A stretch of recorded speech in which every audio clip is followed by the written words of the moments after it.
दोस्तों, ईरान ने एक ऐसा वीडियो जारी किया है जिसने पूरी दुनिया का ध्यान अपनी तरफ खींच लिया है।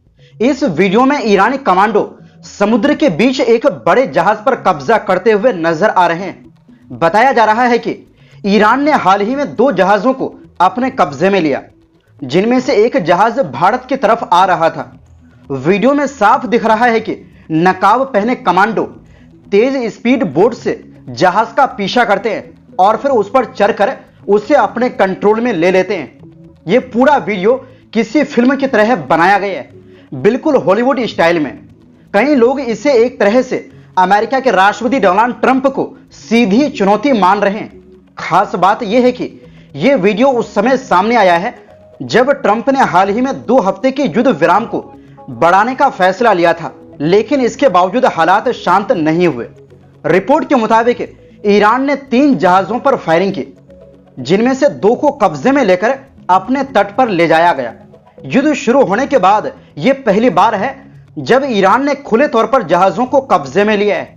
हालांकि इससे पहले अमेरिका ने भी ईरानी जहाजों पर कब्जा किया था, जिसके जवाबी कार्रवाई में IRGC ने यह कदम उठाया है। इस वीडियो में जो तरीका दिखाया गया है उसे मच्छर बेड़ा रणनीति कहा जाता है, यानी छोटी छोटी तेज और फुर्तीला नाव का झुंड जो अचानक हमला करता है और दुश्मनों को संभलने का मौका नहीं देता।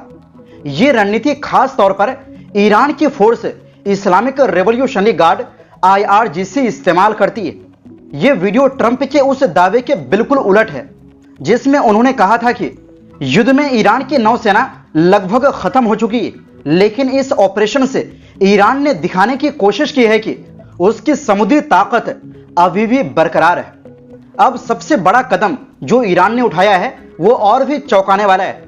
ईरान ने दुनिया के सबसे अहम समुद्री रास्तों में से एक होर्मुज स्ट्रेट से गुजरने वाले जहाजों से टोल टैक्स लेना शुरू कर दिया है। यानी अब जो भी कमर्शियल जहाज इस रास्ते से गुजरेगा उसे ईरान को पैसा देना पड़ सकता है। रिपोर्ट्स के मुताबिक ईरान ने इस टोल से अपनी पहली कमाई भी शुरू कर दी है। उसने प्रति बैरल के हिसाब से नया चार्ज लगाया है, जिससे उसकी अर्थव्यवस्था को मजबूती मिल सके।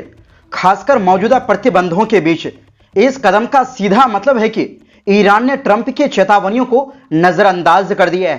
कुछ रिपोर्ट्स तो यहां तक कह रही है कि यह रास्ता अब तेहरान का टोल बूथ बन सकता है, जिससे हर साल 70 से 80 अरब डॉलर तक की कमाई हो सकती है।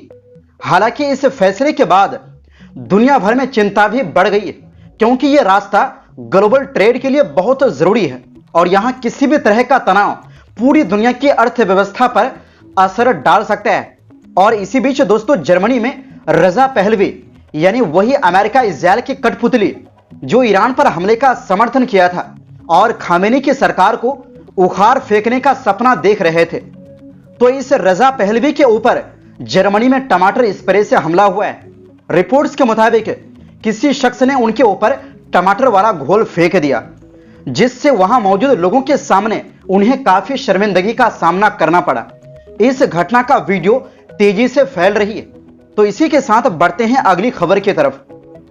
दोस्तों, अमेरिकी राष्ट्रपति डोनाल्ड ट्रंप ने एक पोस्ट को शेयर किया है जिसमें भारत और चीन को हेल होल यानी नरक का द्वार बताया गया है। यह चिट्ठी कट्टरपंथी अमेरिकी लेखक और रेडियो होस्ट माइकल सेवेज की है, जिसमें जन्म के आधार पर नागरिकता देने की आलोचना की गई है और भारत चीन समेत कई देशों पर विवादित टिप्पणी की गई है। इसमें लिखा गया है कि प्रवासी जन्म के आधार पर अपने बच्चों को नागरिकता दिलाते हैं, फिर पूरा परिवार अमेरिका आ जाता है। उन्होंने यह भी कहा कि जब अमेरिका का संविधान बना था तब हालात बिल्कुल अलग थे, ना हवाई यात्रा थी ना इंटरनेट था, इसलिए अब पुराने नियम आज के समय में नहीं बैठते। उनका कहना है कि इस कानून का फैसला अदालत या वकील नहीं बल्कि पूरे देश की जनता को वोटिंग करके करना चाहिए। इस चिट्ठी के साथ सवेज का वीडियो भी टैग है। इस पर भारत के विदेश मंत्रालय की भी प्रतिक्रिया आई है। प्रवक्ता रणधीर जायसवाल ने गुरुवार को कहा, फिलहाल मैं बस इतना ही कहूंगा कि हमने इससे जुड़ी कुछ रिपोर्ट्स देखी है, यानी सिर्फ इतना ही कहा गया। अब इस चिट्ठी में एक और विवादित बात कही गई है। इसमें कैलिफोर्निया के टेक सेक्टर का जिक्र करते हुए कहा गया है कि वहां नौकरियों में भारत और चीन के लोगों का बहुत ज्यादा असर है, दावा किया गया कि भर्ती का माहौल ऐसा बन गया है कि बाकी लोगों के लिए मौके कम हो गए हैं। यहां तक कहा गया कि अब नौकरी पाने में योग्यता से ज्यादा यह देखा जाता है कि आप किस देश से हैं, और सिस्टम कुछ खास देशों के लोगों के पक्ष में झुका हुआ है। इसके अलावा इस चिट्ठी में अमेरिकन सिविल लिबर्टीज यूनियन जैसे संगठनों पर भी निशाना साधा गया है। आरोप लगाया गया कि ये संगठन अवैध प्रवासियों को फायदा पहुंचाने वाली नीतियों का समर्थन करते हैं और इनके खिलाफ सख्त कार्रवाई होनी चाहिए।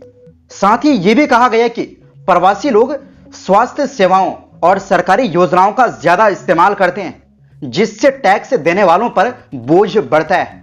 वेलफेयर योजनाओं में धोखाधड़ी और देश की भाषा वो पहचान पर असर पड़ने जैसी बातें भी उठाई गई। दोस्तों, अब इसे थोड़ा आसान तरीके से समझते हैं।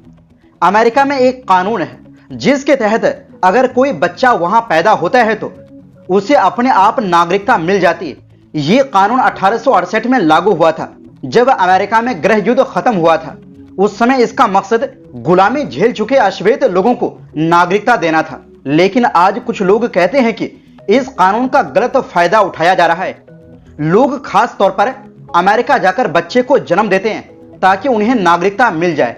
इसे ही कुछ लोग जन्म पर्यटन कहते हैं। एक रिपोर्ट के मुताबिक लाखों भारतीय मूल के बच्चों को इसी वजह से अमेरिकी नागरिकता मिल चुकी है। और वहीं दूसरी ओर दोस्तों, अब मामला सिर्फ युद्ध का नहीं रहा, बल्कि गठबंधनों की असली ताकत भी सामने आने लगी। खासकर नाटो को लेकर अमेरिका का रुख अब पहले से ज्यादा सख्त होता जा रहा है। खबर यह है कि डोनाल्ड ट्रंप प्रशासन ने नाटो देशों को लेकर एक तरह की अच्छे और बुरे देशों की लिस्ट तैयार कर ली है। सीधा मतलब जो अमेरिका के साथ खड़े हैं उनकी गुलामी करेंगे, उन्हें फायदा, और जो नहीं है उनके लिए मुश्किलें बढ़ सकती। ये पूरी रणनीति तब तैयार की गई जब नाटो के महासचिव मार्क रूटे अमेरिका दौरे पर आने वाले थे। रिपोर्ट्स के मुताबिक अब नाटो देशों को उनके सहयोग और योगदान के हिसाब से अलग अलग कैटेगरी में बांटा जा रहा है। हालांकि अभी तक यह साफ नहीं किया गया कि कौन सा देश किस लिस्ट में है, लेकिन इशारा साफ है। अब सपोर्ट करो वरना नुकसान झेलो वाला गेम शुरू हो चुका है। अमेरिका के रक्षा मंत्री पीट हेगसेथ पहले ही साफ कर चुके हैं कि जो देश ज्यादा रक्षा खर्च करेंगे और अमेरिका का साथ देंगे वही आदर्श सहयोगी कहलाएंगे। ऐसे देशों को ज्यादा सैन्य मदद, बेहतर सुरक्षा और खास फायदे मिलेंगे। बताया जा रहा है कि पोलैंड, जर्मनी और बाल्टिक देश जैसे एस्टोनिया, लात्विया और लिथुआनिया इस अच्छी लिस्ट में आ सकते हैं। इसके अलावा चेक गणराज्य और अल्बानिया जैसे देश भी इसमें शामिल हो सकते हैं, क्योंकि इन्होंने अमेरिका का समर्थन किया है। दूसरी तरफ जो देश अमेरिका के लाइन पर नहीं चल रहे उनके लिए हालात टाइट हो सकते हैं। अमेरिका ऐसे देशों में अपने सैनिक कम कर सकता है, सैन्य अभ्यास घटा सकता है या हथियारों की सप्लाई तक रोक सकता है। इस पूरे खेल की जड़ ईरान का मुद्दा है। जिन देशों ने अमेरिका को अपने सैन्य ठिकाने इस्तेमाल करने दिए, जैसे रोमानिया और बुल्गारिया, उन्हें फायदा मिल सकता है। वहीं स्पेन, फ्रांस और इटली जैसे देशों ने दूरी बनाई। ब्रिटेन ने पहले मना किया, बाद में थोड़ा सहयोग दिया, जबकि ग्रीस और तुर्की ने खुलकर साथ नहीं दिया।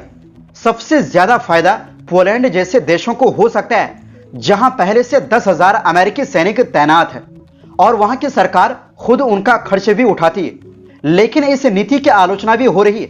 अमेरिकी सेनेटर रोजर विकर ने चेतावनी दी है कि इस तरह इनाम और सजा की नीति से सहयोगी देशों के रिश्ते खराब हो सकते हैं और सबसे बड़ी बात, नाटो में फुट पड़ सकती है, यानी नाटो बिखर सकता है।